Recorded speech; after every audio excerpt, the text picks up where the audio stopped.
आता वेळ दिवसभरातील महत्त्वाच्या राजकीय टॉप 9 वर। पहिलीपासूनच विद्यार्थ्यांना सैनिकी प्रशिक्षण देण्यात येणार। राज्य सरकारच्या प्राथमिक शिक्षण विभागाचा मोठा निर्णय, लवकरच या संदर्भातील निर्णय जाहीर होणार। दादा भुसेंची माहिती।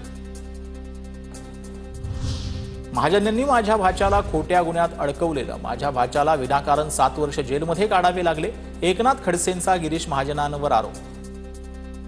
स्वतः माझा भाचा 7 वर्ष जेलमध्ये निर्दोष सुटला। त्याला ह्याच लोकांनी त्याला या केसमध्ये अडकवलेलं होतं।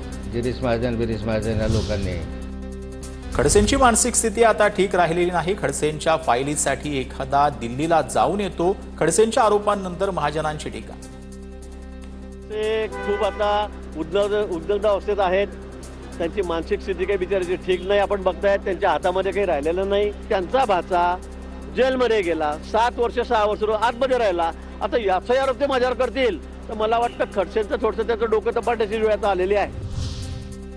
पुण्यात राष्ट्रवादी काँग्रेसच्या पदाधिकाऱ्यानं लावलेल्या बॅनरची चांगली चर्चा। पुणे महापालिका आपल्याकडे पाहिजे असेल तर हे एकत्र यायला हवेत असा उल्लेख करत बॅनरवर शरद पवार आणि अजित पवारांचा फोटो। विदेश नीतीमध्ये मोदी सरकार अपयशी, संजय राऊतांची सरकारवर टीका। भारताच्या बाजूने एकही राष्ट्र उभं राहायला तयार नाही। परदेशात गेलेले खासदार गाणी म्हणून दाखवतात, राऊतांचा आरोप। भारताच्या बाजूनी या देशामध्ये एकही राष्ट्र उभं राहायला तयार नाही।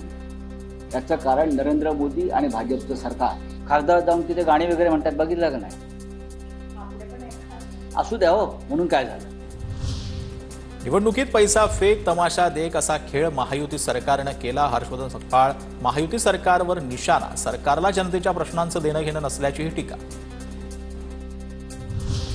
संतोष देशमुख हत्या प्रकरणी बीड जिल्हा सत्र न्यायालयात सुनावणी। आरोपी नंबर 1 असलेल्या कराडनं मकोकातून मुक्त करण्याची मागणी केली तर कराडला मकोका लागतो की नाही याची चौकशी होऊनच युक्तिवाद होणार।